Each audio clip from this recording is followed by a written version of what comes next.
நம்முடைய அன்பு தலைவர் கலைஞரின் உயிரினும் மேலான அன்பு உடன்பிறப்பு உங்கள் அத்தனை பேருக்கும் என்னுடைய நன்றியை வணக்கத்தை தெரிவித்துக் கொள்கிறேன். நம்முடைய முதலமைச்சர் அண்ணன் தளபதி அவர்கள் தேர்ந்தெடுத்து உங்கள் கைகளிலே ஒப்படைத்திருக்கக்கூடிய வேட்பாளர்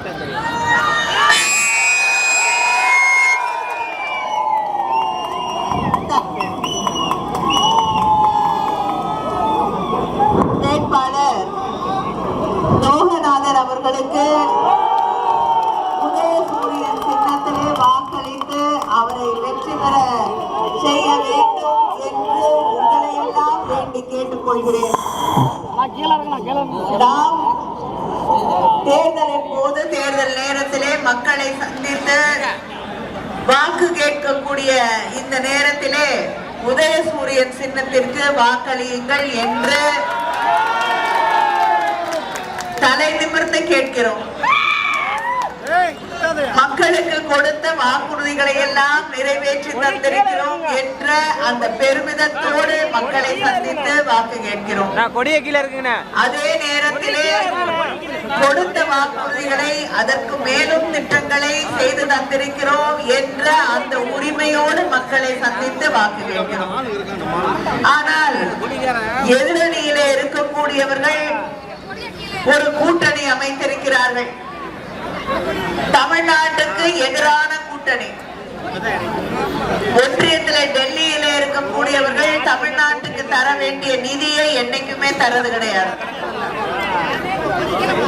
நம்ம பிள்ளைங்க படிக்கிறதுக்கு வர வேண்டிய பணத்தை நீ ஹிந்தி படிச்சாதான் கொடுப்பேன்னு சொல்லி நிறுத்தி வைச்சிருக்கக்கூடிய பிஜேபியோடு தான் எடப்பாடி பழனிசாமி கூட்டணி வைத்திருக்கிறார்.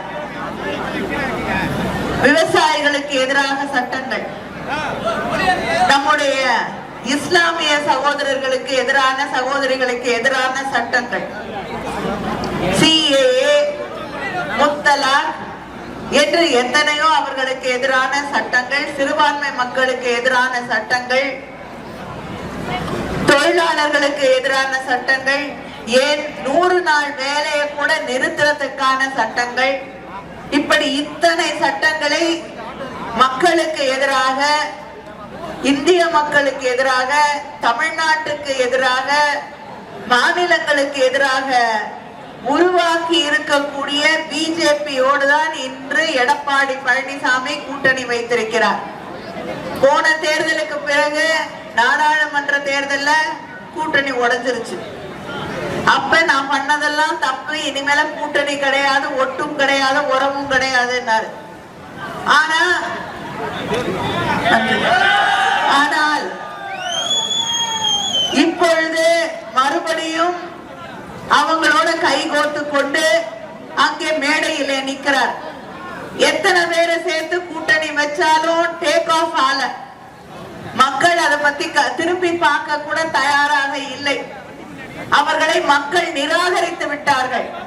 அதனால எடப்பாடி பழனிசாமி எதை வேணாலும் பேசலாம் நினைச்சுக்கிட்டு இங்கே பேசிக் கொண்டிருக்கிறார். நான் கேட்கிறேன் எடப்பாடி பழனிசாமியை பார்த்து, நீங்க தமிழ்நாட்டுடைய மக்கள் தேர்ந்தெடுக்கலன்னா கூட தமிழ்நாட்டுடைய முதலமைச்சரா இருந்திருக்கீங்க, மக்கள் தேர்ந்தெடுத்து எதிர்கட்சி தலைவரா இருந்திருக்கீங்க. பேரறிஞர் அண்ணா, பெருந்தலைவர் காமராஜர் அவர்கள், நம்முடைய தலைவர் கலைஞர் அவர்கள், உங்களுடைய தலைவர்கள், புரட்சி தலைவரும் அம்மையார் ஜெயலலிதாவும் இருந்த பதவியிலே இருந்திருக்கக்கூடிய நீங்கள் இன்னைக்கு தேர்தல் பயத்துல எந்த அளவுக்கு அநாகரிகமா இறங்கி பேச தயாராயிட்டீங்கன்னு நினைச்சா நிச்சயமாக உங்களுக்காக நான் அவமானப்படுகிறேன்.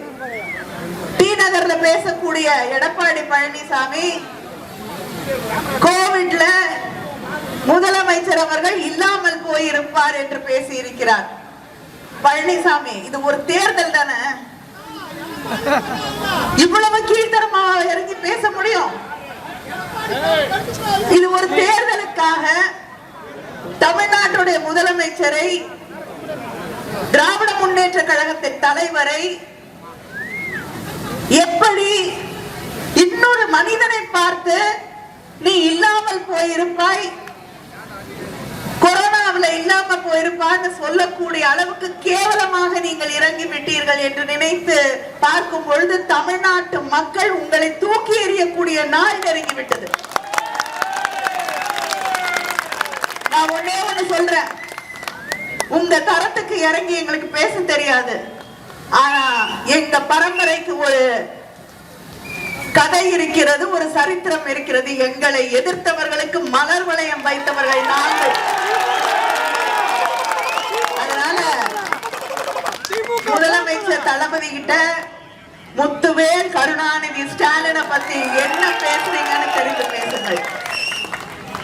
ஒரு தேர்தலுக்காக எந்தவித நாகரிகத்தையும் காத்துல பறக்க விடக்கூடிய ஒருத்தருக்கு இந்த மண்ணிலே இடமில்லை என்பதை இங்கே இருக்கக்கூடிய மக்கள் நிரூபித்து காட்ட வேண்டும்.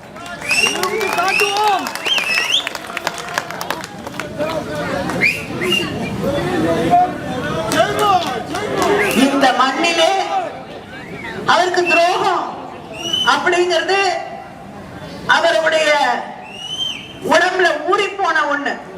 தமிழ்நாட்டுக்கு துரோகம், தன்னை வளர்த்த கட்சிக்கு துரோகம், தன்னோடு இருக்கக்கூடியவர்களுக்கு துரோகம். அதனாலதான் இன்னைக்கு ஓபிஎஸ் அவர்கள் உங்களோடு இருக்க முடியாதுன்னு சொல்லிட்டு எங்களோடு தன்னை இணைத்துக் கொண்டிருக்கிறார்.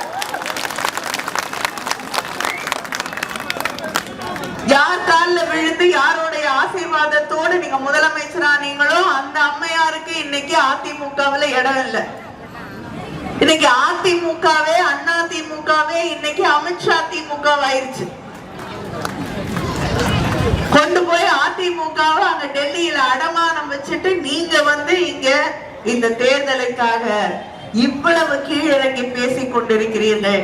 ஒரு தேர்தல்ல வெற்றி தோல்வி என்பது சகஜம். அந்த தேர்தல் வெற்றிக்காக இவ்வளவு கீழ்த்தரமாக இவ்வளவு கீழிறங்கி ஒரு மனிதன் பேச முடியுமா என்று எனக்கு புரியவில்லை. இப்படிப்பட்ட ஒருவருக்கு இனிமேல தமிழ்நாட்டில் எதிர்கட்சி தலைவராக இருக்க கூட யோகிதை இல்லை என்ற அந்த நிலையை நாம் உருவாக்கி காட்ட வேண்டும். நம்முடைய முதலமைச்சர் அவர்கள் மக்களுக்கு தந்திருக்கக்கூடிய வாக்குறுதிகளை எல்லாம் நிறைவேற்றி தந்திருக்கக்கூடிய முதலமைச்சர் அவர்கள் நம்முடைய ஆட்சியில பயன் பெறாத ஒரு வீடு இருக்குன்னு சொல்ல முடியாத அளவிற்கு ஒவ்வொரு வீட்டு கதவையும் தட்டி நலத்திட்டங்களை அங்க இருக்கக்கூடிய மக்களுக்கான திட்டங்களை செய்து தந்திருக்கக்கூடிய ஆட்சி திராவிட முன்னேற்ற கழக ஆட்சி. கோவிட் காலத்துல அதிமுக ஆட்சி பொறுப்புல இருந்த பொழுது நீங்க மக்களை காப்பாத்தல, திமுக மக்களை காப்பாற்றியது.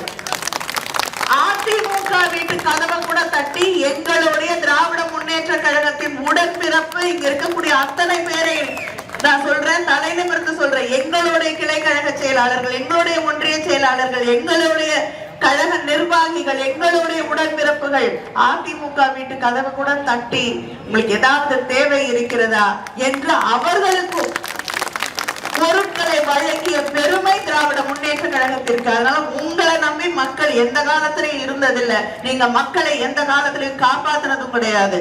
எடப்பாடி பழனிசாமி அவர்களே, இந்த தேர்தலோடு உங்களை மக்கள் மறந்து விடுவார்கள். உங்களுக்கு இங்கே தமிழ்நாட்டிலே இடமில்லை.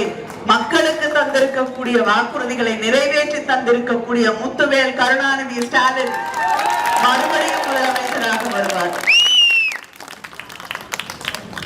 நம்முடைய சகோதரிகளுக்கு 1000 ரூபாய் மகளிர் உரிமை தொகையாக தருகிறேன் என்று முதலமைச்சர் அவர்கள் சொன்னார்கள். 1000 ரூபாயை ஆட்சி பொறுப்பிற்கு வந்த பிறகு தந்தவர் முதலமைச்சர் அண்ணன் தளபதி அவர்கள். அடுத்த முறை ஆட்சி பொறுப்பிற்கு வந்தவுடன் அதை 2000 உயர்த்தி தருகிறேன் என்று உறுதி கூறியிருக்கிறார்கள். அதை நிறைவேற்றி தரக்கூடிய கலைஞர், முத்தமிழறிஞர் தலைவர் கலைஞர் அவர்களுடைய மகன் நம்முடைய முதலமைச்சர் அண்ணன் தளபதி அவர்கள். அதே போல 8000 ரூபாய் கூப்பன் தருகிறேன் அந்த கூப்பனை பயன்படுத்தி உங்களுக்கு என்ன தேவையோ அதை வாங்கிக் கொள்ளுங்கள். உங்களுக்கு வீட்டுல ஃப்ரிட்ஜ் இருந்தா எனக்கு அதை பத்தி கவலை இல்லை, நான் ஃப்ரிட்ஜ் திருப்பி வாங்கி தருவேன்னு சொல்லக்கூடிய முதலமைச்சர் நம்முடைய முதலமைச்சர் இல்லை.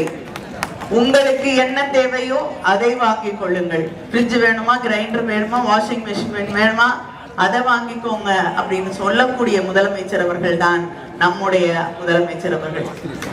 அதே போல விவசாயிகளுக்கு இலவச மின்சாரத்தை தந்தவர் தலைவர் கலைஞர் அவர்கள். நம்முடைய விவசாயிகளுக்கு இன்று எந்தவித மின் கட்டணமும் இல்லாமல் மின் மீட்டர் பொருத்தப்படாத புதிய மின் மோட்டார்கள் 20 லட்சம் விவசாயிகளுக்கு மேல் பயன்படக்கூடிய வகையில 20 லட்சம் விவசாயிகளுக்கு மேல் மின் மோட்டார்களை பெறக்கூடிய அந்த வாக்குறுதியை நம்முடைய முதலமைச்சர் அவர்கள் வழங்கி இருக்கிறார்கள். சகோதரிகள் தொழில் தொடங்க வேண்டும் என்றால் சுய உதவி குழுக்களில் இருக்கக்கூடிய சகோதரிகள் அவர்களுக்கு 5 லட்சம் ரூபாய் வரை மானியத்துடனான கடன், எந்தவித அடமானமும் எதிர்பார்க்காத கடனை தருவேன் என்று உறுதியளித்திருக்கிறார்கள். அதை செய்து தருவதற்கு எங்களுக்கு ஒரு வாய்ப்பை தாருங்கள் என்று உங்களை எல்லாம் கேட்டுக்கொள்கிறேன்.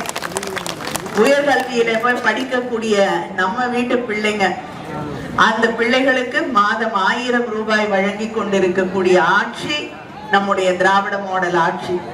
மறுபடியும் ஆட்சிக்கு வரும் பொழுது அந்த 1000 ரூபாய் 1500 ரூபாயாக உயர்த்தி வழங்கப்படும். அது மட்டும் இல்ல, படிச்சு முடிச்சுட்டு இருக்கக்கூடிய நம்ம பிள்ளைங்க வேலை தேடக்கூடிய அந்த நேரத்துல அவர்களுக்கு மேலும் பயிற்சிகள் அளிக்கப்படும். அந்த பயிற்சிகளை பெறக்கூடிய அந்த 6 மாதத்துல அவங்களுக்கு ஒவ்வொரு மாதமும் 1500 ரூபாய் வழங்கப்படும். மடிக்கணினிகள் அதை நிறுத்தினது நம்ம பழனிசாமி தான். அதை மறுபடியும் அந்த திட்டத்தை கொண்டு வந்தது நம்முடைய முதலமைச்சர் அண்ணன் தளபதி அவர்கள். அடுத்த 5 ஆண்டுகளிலே 35 லட்சம் இளைஞர்களுக்கு, இளம் பெண்களுக்கு மடிக்கணினிகள், லேப்டாப்புகள் வழங்கப்படும். காலை உணவு திட்டம் இப்ப 5வது வகுப்பு வரை இருக்கக்கூடிய மாணவர்களுக்கு, மாணவிகளுக்கு வழங்கப்படுகிறது. இன்னும் ஒரு 2 மாசத்துல ஆட்சி வந்துரும். 2 மாசம் கூட இல்ல, ஆட்சி வந்துரும். ஆட்சி வந்தவுடன் 8வது வகுப்பு வரை இருக்கக்கூடிய பிள்ளைகளுக்கு இந்த காலை உணவு திட்டம் விரிவுபடுத்தி அவர்களுக்கும் அது வழங்கப்படும். சில பகுதிகளில் பேருந்து வசதிகள் வேண்டும் என்று கேட்டிருக்கிறீர்கள். ஆட்சிக்கு வந்தவுடன் 10,000 புதிய பேருந்துகள் வாங்கப்படும். நீங்க பஸ் கேட்கறதுக்கு முன்னாடி உங்க பகுதிக்கு பேருந்து வசதிகள் செய்து தரப்படும். மினி பஸ் அந்த பகுதிகளுக்கு அங்கே அந்த செயல்பாடுகளும் தொடங்கப்படும் என்று முதலமைச்சர் அவர்கள் உறுதி அளித்திருக்கிறார்கள். அதனால் வரக்கூடிய தேர்தலிலே இங்கே நாம் ஏற்கனவே இந்த தொகுதிக்காக சேலம் தெற்கு தொகுதியிலே இருக்கக்கூடிய வளர்ச்சி பணிகளாக 42 கோடி மதிப்பீட்டில் அம்மாப்பேட்டை அரசு புறநகர் மருத்துவமனை அமைக்கப்பட்டுள்ளது. அம்மாப்பேட்டை மேம்பாலம் சுமார் 146 கோடி மதிப்பீட்டில் கட்டப்பட்டுள்ளது. கூட்டுறவு சங்க நெசவாளர்களுக்கு 10% அடிப்படை ஊதிய உயர்வு மற்றும் 10% அகவிலைப்படி உயர்வு மூலமாக 15,000 நெசவாளர்கள் பயன்பெற்றிருக்கிறார்கள். திருமணிமுத்தாறு தூய்மை திட்டத்தின் வழியாக ஆற்றின் குறுக்கே கழிவுநீர் சுத்திகரிப்பு நிலையங்கள், தடுப்பு சுவர்கள் மற்றும் பாதாள சாக்கடை கட்டும் பணிகளுக்கு 540 கோடி ஒதுக்கீடு செய்யப்பட்டிருக்கிறது. இப்படி இத்தனை வசதிகளையும் செய்து தந்திருக்கக்கூடிய நம்முடைய முதலமைச்சர் அவர்களுடைய பெயரால், முத்துவேல் கருணாநிதி ஸ்டாலின் அவர்களுடைய பெயரால் உங்களிடம் உதயசூரியன் சின்னத்திலே வாக்களித்து நம்முடைய வேட்பாளர் லோகநாதன் அவர்களை வெற்றி பெற செய்ய வேண்டும் என்று உங்களை எல்லாம் வேண்டி கேட்டுக்கொள்கிறேன். நன்றி, வணக்கம்.